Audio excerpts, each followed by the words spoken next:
Good morning everybody, it's Mr. Simpson here and welcome to Story Day 27. I've got a great book for you today and it is by Julia Donaldson and it is The Smartest Giant in Town.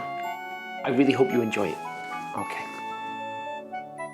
George was a giant, the scruffiest giant in town.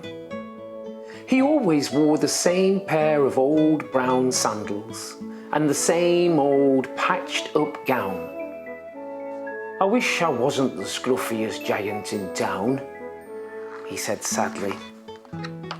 But one day, George noticed a new shop. It was full of smart clothes. So he bought a smart shirt, a smart pair of trousers, a smart belt, a smart stripy tie, some socks with diamonds up the sides, and a pair of smart, shiny shoes. Now, I'm the smartest giant in town, he said proudly. George left his old clothes behind in the shop. He was about to go home when he heard a sound. On the pavement stood a giraffe who was sniffing sadly. "What's the matter?" asked George. "It's my neck," said the giraffe. "It's so very long and so very cold. I wish I had a long, warm scarf." "Cheer up," said George, and he took off his stripy tie. "It didn't match me socks anyway," he said, as he wound it round and round the giraffe's neck. It made a wonderful scarf. "Thank you," said the giraffe. As George strode towards home, he sang to himself. "My tie is a scarf for a cold giraffe, but look me up and down. I'm the smartest giant in town." Hey! George came to a river. On a boat stood a goat who was bleating loudly. "What's the matter?" asked George.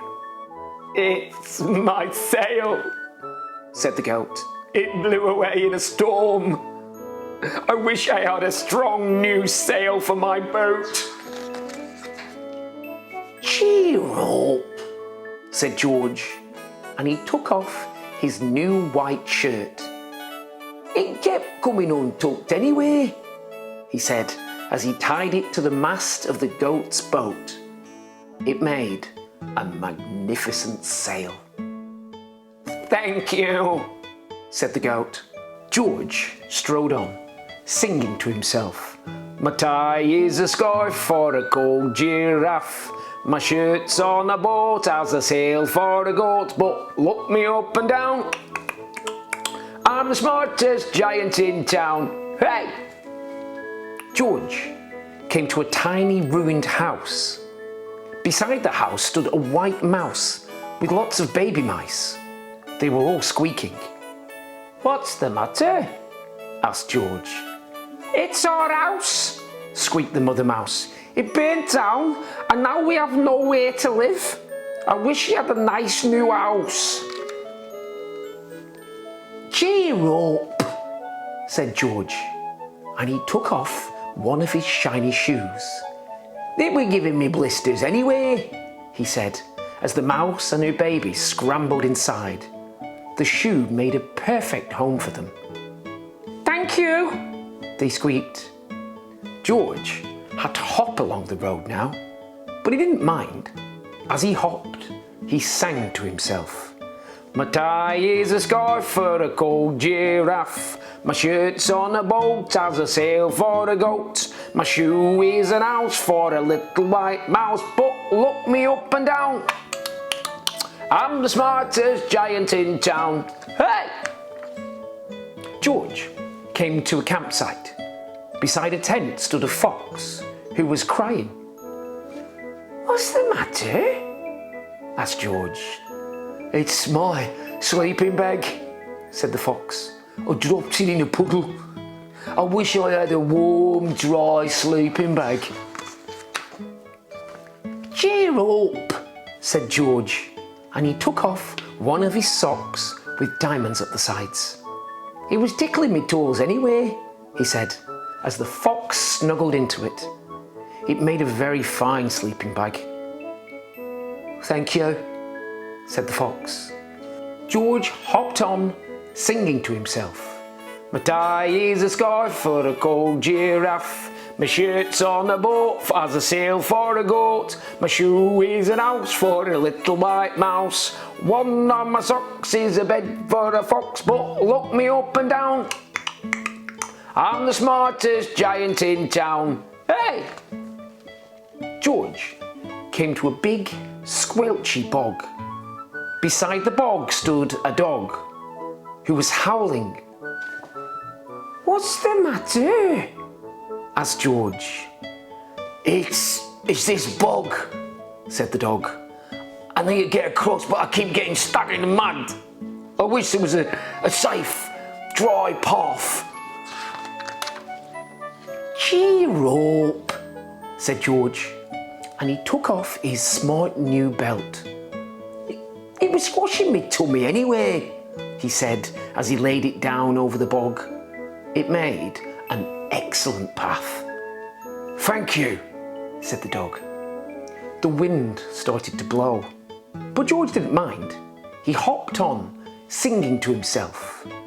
My tie is a scarf for a cold giraffe. My shirt's on a boat as a sail for a goat. My shoe is a house for a little white mouse. One of my socks is a bed for a fox. My belt helped a dog who was crossing a bog, but my trousers are falling down.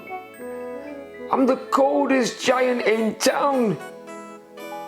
Suddenly, George felt sad and shivery and not at all smart.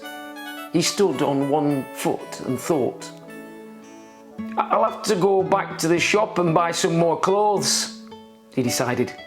He turned round and hopped all the way back to the shop. But when he got there, it was closed. Oh no, cried George. He sank down onto the doorstep and a tear ran down his nose. He felt as sad as all the animals he had met on his way home. Then, out of the corner of his eye, he saw a bag with something familiar poking out of the top. George took a closer look. My gown! He yelled. My dear old gown and sandals! George put them on. They felt wonderfully comfortable. I'm the coziest giant in town, he cried, and he danced back home along the road. Outside his front door stood all the animals he had helped. They were carrying an enormous present. Come on, George, they said. Open it! George untied the ribbon. Inside was a beautiful gold paper crown and a card.